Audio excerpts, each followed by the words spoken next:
Frères et sœurs, j'aimerais partager avec vous une pensée de la Bible qui m'a trotté dans la tête là. Par rapport au temps que nous vivons, c'est la parabole, je dis parabole parce que c'est une histoire vraie, mais qui nous sert aujourd'hui de modèle, comme une image de la vie et des souffrances, l'histoire de la tempête apaisée. Alors cette histoire, nous l'avons dans l'évangile de Marc, nous l'avons dans tous les évangiles. Évangile de Marc, chapitre 4, verset 35, un court récit.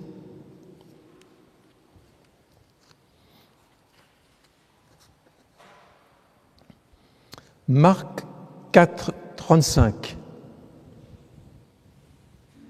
Ce même jour, sur le soir, Jésus leur dit, passons sur l'autre bord. Après avoir envoyé la foule, ils l'emmenèrent dans la barque où il se trouvait. Il y avait aussi d'autres barques avec lui. Il s'éleva un grand tourbillon et les flots se jetaient dans la barque au point qu'elle se remplissait déjà. Et lui, il dormait à la poupe, c'est-à-dire à l'arrière, sur le coussin. Ils le réveillèrent et lui dirent « Maître, ne t'inquiètes-tu pas de ce que nous périssons ?» S'étant réveillé, il menaça le vent et dit à la mer « Silence, tais-toi !» Et le vent cessa, et il y eut un grand calme. Puis il leur dit « Pourquoi avez-vous si peur ? Comment n'avez-vous point de foi ?» Ils furent saisis d'une grande frayeur. Ils se dirent les uns aux autres, « Quel est donc celui-ci à qui obéissent même le vent et la mer ? Amen. Bénis-nous dans ta parole, remplis nos cœurs d'espérance et de foi et de charité, au nom de Jésus. Amen. » Vers le soir, j'ai l'impression que nous sommes dans un soir. La nuit descend. On aime bien ce cantique. La nuit s'approche et nous menace tous. Reste avec nous, Seigneur, reste avec nous. On a l'impression que c'est le soir qui descend sur nos villes, nos pays, sur nos projets, nos familles, sur nos cœurs. Une impression étrange. Personne ne sait l'avenir. Et la vie, il faut qu'on l'arrache de la gueule d'un lion qui dévore. Il faut l'arracher, comme David arrachait son agneau de la gueule du lion. Pourtant, jour après jour, on entend que des milliards de dollars ou d'euros sont mis pour remettre en route le monde, l'humanité. Et pourtant, on a l'impression qu'on ne s'en sortira pas. Nous avons peur. Nous avons peur comme les apôtres dans la barque. Nous avons peur parce que nous sommes sans force et qu'il faut quand même conduire la barque, c'est-à-dire l'église, la maison. Et pour conduire la barque, que ce soit dans la maison, dans la famille, dans l'église, il faut ramer ensemble. Il faut s'encourager ensemble. Il ne faut pas tirer à droite et l'autre à gauche. Il faut marcher d'un même pas. Et devant tout ce bouleversement, Jésus dort devant les apôtres désespérés, à l'arrière, sur la poupe. Vous savez que dans un naufrage, c'est l'arrière qui coule le premier. Il est à la place du mort. Il est à la place où il va couler le premier. Il dort malgré l'affolement. Il dort malgré la barque qui s'agite de tous les côtés, parce qu'il est confiant dans son Père. Quelle leçon pour nous, qui parfois paniquons pour si peu de choses. Il est confiant dans son Père. L'amour de Dieu est solide, fidèle, comme un rocher face à la mer. Amen. Et Jésus a calmé la mer et le vent. Silence. parole de Dieu, d'autorité. Et il a aussi calmé les apôtres. Pourquoi avez-vous peur? N'avez-vous pas de foi? Comment ça? Comment, Seigneur, tes apôtres n'ont pas de foi? Eux qui te connaissent mieux que moi, mieux que vous, eux qui connaissent le Christ beaucoup plus que nous aujourd'hui et qui le suivent sans cesse et qui l'écoutent sans cesse et qui sont partout avec lui, comment n'ont-ils pas de foi? Si Jésus a dit ça, c'est qu'ils ont péché quelque part. Ils ont péché sur un mot. Tu ne t'inquiètes pas, ça ne te fait rien, tu es tranquille.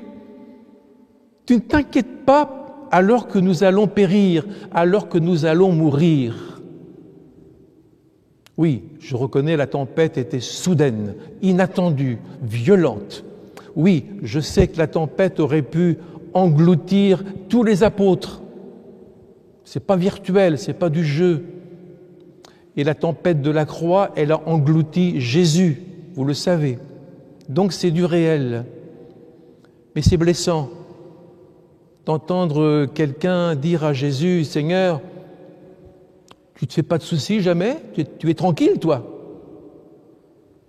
Alors que le Christ a tant aimé le monde, qu'il a donné sa vie pour nous et qu'il est à la recherche de la 100e brebis perdue. C'est vexant si on vous dit, vos enfants ou votre mari, « Alors tu t'inquiètes jamais, tu es tranquille, tu penses à rien. » C'est vexant. La tempête, voyez-vous, avec les apôtres, comme le virus, la tempête, elle a montré la fragilité de leur foi. Elle a montré la fragilité de leur engagement à suivre Jésus partout, quoi qu'il arrive. Elle a montré la fragilité de leur expérience. Tout semble vaciller dans leur cœur. Seigneur, tu t'inquiètes pas, tu nous laisses, tu nous abandonnes. Ils oublient le passé. On est un peu déficient en mémoire. Ils oublient le passé. Et dans le passé, Dieu a tenu les eaux de la mer Rouge. Dieu est le maître de la mer et le maître de toutes choses. Et puis ils ont oublié l'exemple de leur Père. Comme dit le psaume 22, « Nos pères criaient à toi, ils étaient exaucés. » Nos pères ont connu des épreuves, mais quand ils t'appelaient, tu répondais. Ça, ils l'ont oublié. Mais voyez-vous, je vous donne une bonne nouvelle. Leur doute, leur petite foi, leur manque de mémoire n'a pas empêché Jésus de les rejoindre. Leurs défauts n'ont pas empêché Jésus de les sauver. Il aurait pu dire, Jésus, débrouillez-vous puisque vous pensez que je ne m'occupe pas de vous. Débrouillez-vous. Il vient, il est là, il va se lever, il va parler. Regardez, mes frères et sœurs, comme la prière et la fidélité à Jésus, c'est pas automatique. Même quand on a des moments durs dans la vie, c'est pas automatique. On peut oublier de prier, on peut oublier la fidélité, on peut se relâcher dans tous les domaines. Nous périssons, Seigneur, nous périssons, nous mourrons. C'est étonnant, parce que ils n'ont pas dit ça quand Jésus leur parlait du péché et du jugement dernier. Ils n'ont pas dit, Seigneur, nous périssons, au secours. Ils n'ont pas dit ça en écoutant le cri des enfants malheureux, malades, en écoutant les lépreux, les guerres, etc. Ils n'ont pas dit « nous périssons ». Les apôtres étaient heureux, en pleine jeunesse, en pleine santé, au milieu d'un monde cassé, d'un monde malade, et ils ne disent pas, les apôtres, « Seigneur, nous périssons ». Non, ils vont bien. Ils ne pensent pas aux autres. Mais maintenant, ils prennent conscience, quand la barque chavire, ils prennent conscience qu'ils peuvent mourir. Maître, nous périssons, nous coulons. Avons-nous pensé à notre mort? Ou est-ce qu'on n'y pense jamais? Avons-nous pensé à la rencontre avec Dieu? Sommes-nous vraiment en règle, bien d'accord avec lui? Il faut y penser. Et Jésus va répondre, « Comment n'avez-vous pas de foi ?» Il est étonné, Jésus. Comment? Vous n'avez pas de foi? Il est étonné devant leur cœur lent à croire. Mais je pense que ce n'est pas une parole de reproche. Jésus ne fait pas de reproche. Jésus plutôt les appelle à croire. Ce n'est pas une condamnation, c'est un appel. Il les appelle à avoir la foi. Pas la foi que Jésus existe. Non, ce n'est pas beaucoup la foi, ça. Mais qu'ils aient la foi pour se convertir et revenir et devenir selon la volonté de Dieu. Comme dit le prophète Joël, « Revenez à moi de tout votre cœur, avec des pleurs et des lamentations, parce que le Seigneur est compatissant et miséricordieux. » Il faut revenir. Pas seulement dire « oui, il y a quelqu'un », il faut revenir à lui pour faire sa volonté. Demain, nous serons peut-être bousculés tous par de grandes chaleurs partout dans le monde. On pense que la température va monter jusqu'à 50 degrés. Il y aura beaucoup de mortalité. Il y aura beaucoup de difficultés partout. Et demain, il y aura des grandes violences chez les êtres humains, dans le climat, partout. Il faut que nous soyons prêts à garder confiance en Jésus-Christ.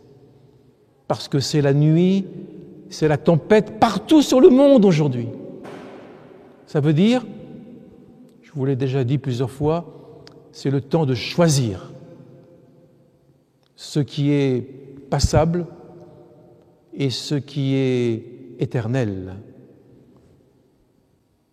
Quand les gens quittaient le Titanic qui coulait, ce magnifique bateau qui ne devait jamais couler, quand ils quittaient le Titanic, ils emportaient avec eux de la vaisselle en or. Et ils coulaient avec. Il faut savoir aujourd'hui quel est le meilleur choix. Il faut faire des choix. Mais je crois qu'aujourd'hui, le Saint-Esprit dirige son Église. Il prépare l'Église. Et il nous aide à nous préparer avec des gens simples, ordinaires, des frères, des sœurs, qui nous apportent des mots d'encouragement, des mots de compliments, de secours, de consolation. Ça, ce sont les aides du Saint-Esprit pour nous aider à garder la foi et avancer. Je rappelle en terminant bientôt, n'avez-vous pas la foi? N'avez-vous pas la foi? Il pose une question. Quand on pose une question, il faut bien répondre. Il pose une question pour leur demander de rentrer en eux-mêmes. Il pose une question, donc il attend une réponse. Quelle réponse les apôtres devraient faire à Jésus? Je pense que les apôtres devraient confesser leurs péchés, leurs fautes. Nous t'avons mal jugé, nous avons pensé que tu nous oubliais, nous avons pensé que tu ne t'occupais pas de nous. Il faut le confesser à Jésus. Je vais aller au but. Je crois que le Seigneur attend de nous des confessions sur nos fautes chaque jour. Chaque jour, chaque soir, chaque matin même, dire Seigneur, en quoi ai-je péché? En quoi ai-je été désagréable avec quelqu'un? En quoi n'ai-je pas accompli mon devoir de père, de mari, de femme, etc. C'est rare aujourd'hui la confession des péchés. On préfère les chants et la danse. Mais on oublie une grande vérité de la Bible. Si on est des chrétiens, vous allez écouter ce que je vais dire. On oublie que c'est une place importante dans toute la parole de Dieu, la confession des péchés, pour qu'il nous purifie. Vous vous rappelez, la veille de Pâques, Jésus a lavé les pieds de ses apôtres, les mêmes que dans la barque. Et qu'est-ce que ça veut dire, laver les pieds des apôtres? On n'a pas besoin que Jésus nous lave les pieds, ce n'est pas notre esclave. Mais laver les pieds des apôtres, ça veut dire laver leur manque de foi, laver leur salissure, laver leurs paroles vides, qui n'ont pas de sens, laver leur rancune, leur fausse vérité, leur violence. C'est ça, laver les pieds. C'est enlever tout ce qui est sale dans notre âme. C'est laver notre âme. Laver les pieds, pour moi, ça veut dire laver notre âme. Il y a des églises qui pratiquent le lavement des pieds. Moi, je crois que c'est une image, mais la réalité, c'est dire, mon frère, j'ai parlé mal contre toi, je t'ai fait du mal, je te demande pardon, je confesse mon péché. Il faut confesser vos péchés, mes frères, mes sœurs, à Dieu. Mais il faut aussi les confesser à ceux à qui nous avons fait du tort. Confessez vos péchés les uns les autres afin que vous soyez guéris. Si nous confessons nos péchés à Dieu, il est juste et fidèle pour nous les pardonner. C'est pas vieillot la confession des péchés, c'est le nerf de l'évangélisation, de la louange, de la vie de l'Église. Mais le diable nous aveugle aujourd'hui. On chante et on oublie de dire à son frère « Pardon, parce que je t'ai fait du mal ». Le Seigneur veut laver nos pieds chaque jour, notre âme, parce qu'il y a un virus qui est beaucoup plus fin, beaucoup plus subtil, beaucoup plus dangereux que le Covid-19. Ce virus, c'est le mal, la rancune, la colère, la vengeance. Le virus, c'est le mensonge.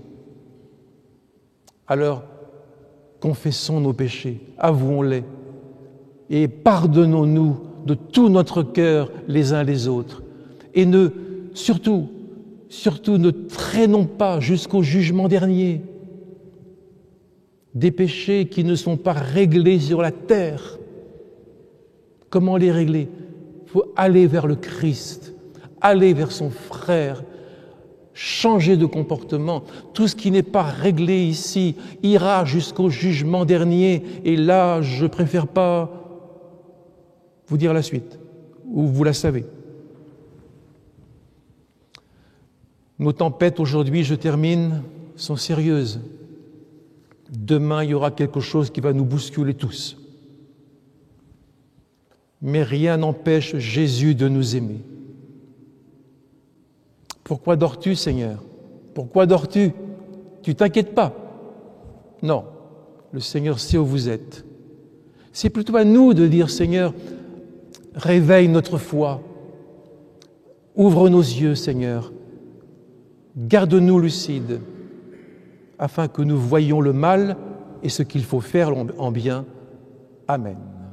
Nous prions le Seigneur, que Dieu vous bénisse. Je pense à vous, je prie pour vous, et devenons de plus en plus des chrétiens et des vrais chrétiens. Vous savez ce que dit la Bible? Si je parlais les langues des hommes et des anges, 6000 langues. Si je parlais les langues des hommes et des anges, si je n'ai pas la charité, je ne suis rien. Rien. Rien. Seigneur, fais-nous revenir à toi. Je prie. Te prions, Seigneur, afin que nos cœurs restent confiants et touchés par ta parole, que nous entendions bien plus fort que le bruit des vagues, des tempêtes et des violences de ce monde, que nous entendions bien ta parole qui nous rappelle la vérité, mais qui nous ramène à toi. Bénis mes frères et sœurs dans la tempête que nous vivons. Garde leurs enfants, leurs familles, garde-les dans la confiance, dans la prière, et que nous confessions nos péchés chaque jour. Et nous voulons croire dans ton pardon, et nous ne voulons pas rire, nous amuser avec les choses de Dieu. Seigneur, lève-toi, que tes ennemis se dispersent, et fais-nous grâce en toutes choses. Amen.